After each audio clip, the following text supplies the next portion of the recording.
रणबीर कपूर की film animal का गाना सारी दुनिया जला दूंगा, सारी दुनिया जला देंगे काफी हिट हो रहा है। इस गाने के हिट होने की कई वजूहात हैं। एक अच्छी ट्यून, बी प्राक की आवाज, जानी की लिरिक्स और कंपोजिशन भी जानी ने दी है। लेकिन इस गाने की कंपोजिशन नई नहीं है। इस गाने की ट्यून की एक लंबी हिस्ट्री है, एक लंबी तारीख है। कम से कम 300 साल पुरानी है ये ट्यून।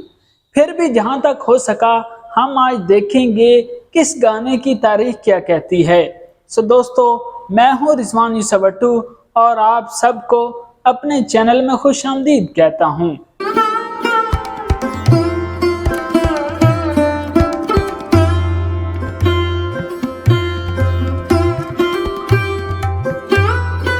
सबसे पहले दोस्तों, इस गाने को ठीक से समझ लेते हैं ताकि जब आप इस गाने की हिस्ट्री को जानने लगेंगे तो आपको आसानी होगी। इस गाने में जो ट्यून इस्तेमाल हुई है ये एक फोक पंजाबी ट्यून है और इस ट्यून में पंजाबी म्यूजिक की एक टर्म टप्पे गाए जाते हैं। इसमें फोक म्यूजिक इंस्ट्रूमेंट्स इस्तेमाल होते हैं जैसे ढोल, ढोलक, परात, सारंगी वगैरह। टप्पे को सबसे पहले गुलाब नबी शोरी ने मुतारिफ करवाया था। इसको पंजाब में कुछ खास मौकों पर गाया जाता है जैसे शादी ब्याह के मौके पर। टप्पों के लिरिक्स में लोक कहानियां होती हैं, इमोशंस होते हैं और इसको सवाल और जवाब की सूरत में गाया जाता है, जहां एक सिंगर सवाल के तौर पर एक टप्पा गाता है और दूसरा सिंगर जवाब के तौर पर एक टप्पा गाता है। टप्पों को शादी ब्याह के अलावा आम मौकों पर भी गाया जा सकता है, जैसे कुछ दोस्त मिल बैठकर गाते हैं। यूनिवर्सिटी की किसी क्लास में भी मुकाबले तौर पर भी गाए जाते हैं। और इन टप्पों को गाने के लिए प्रोफेशनल सिंगर होना लाजमी नहीं है।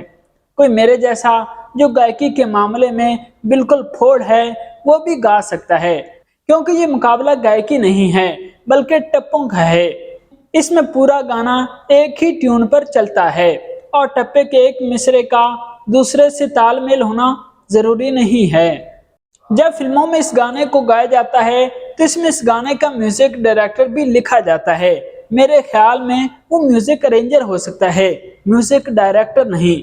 एक आम म्यूजिक लवर जो पुराने गाने सुनता नहीं या उनके बारे में जानता नहीं, वो यही कहेगा कि ये गाना सारी दुनिया जला दूंगा एक नया गाना है जिसको जानी ने लिखा है और बी प्राक ने गाया है। और इस गाने को रणबीर कपूर की फिल्म एनिमल में फिल्माया गया है।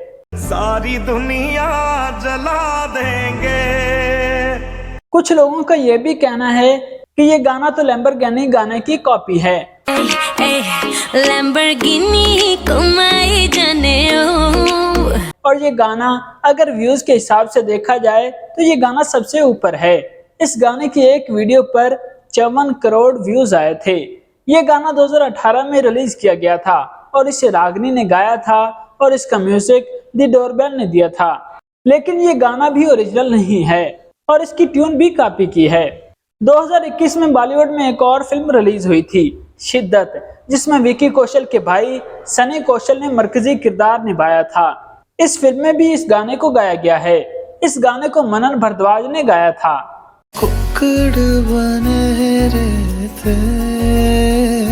2018 में एक और गाना इसी ट्यून पर रिलीज हुआ था। इस गाने को पंजाबी सिंगर सूर्यवीर और नीलोफर वानी ने गाया था।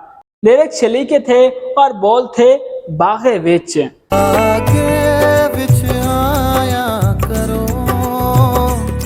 ये गाना भी अच्छा खासा मशहूर हुआ था। 2018 में एक इंडियन पंजाबी फिल्म रिलीज हुई थी। फिल्म का नाम दानी पाना था और जिम्मी शेरगिल इसमें मरकजी किरदार निभा रहे थे और इस गाने को गाया था ज्योतिका ने।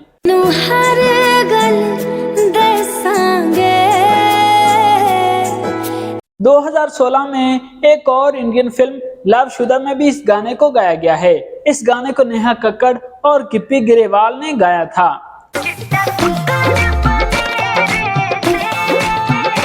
2004 में एक और फिल्म रिलीज हुई थी। फिल्म का नाम ब्राइड एंड प्रेजुडिस था। इस फिल्म में मरकजी किरदार ऐश्वर्या राय और मार्टिन हेंडरसन ने निभाए थे। इस फिल्म में इसी ट्यून पर बल्ले बल्ले के नाम से गाना गाया था।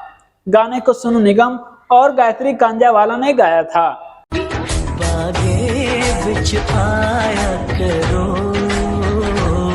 1987 में हमारी पाकिस्तानी मशहूर गुलकारा नुसरत नज़ीर ने भी इस गाने को गा रखा है और इस गाने को पंजाब की हर शादी में अभी तक गाया जाता है और गाने के बोल हैं चिट्टा कुक्कड़ बने रहते।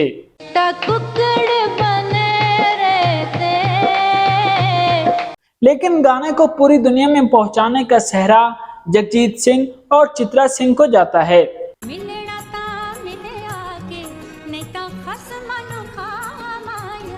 इन दोनों सिंगर्स ने बर्मिंघम में एक कंसर्ट में लाइव गाया था।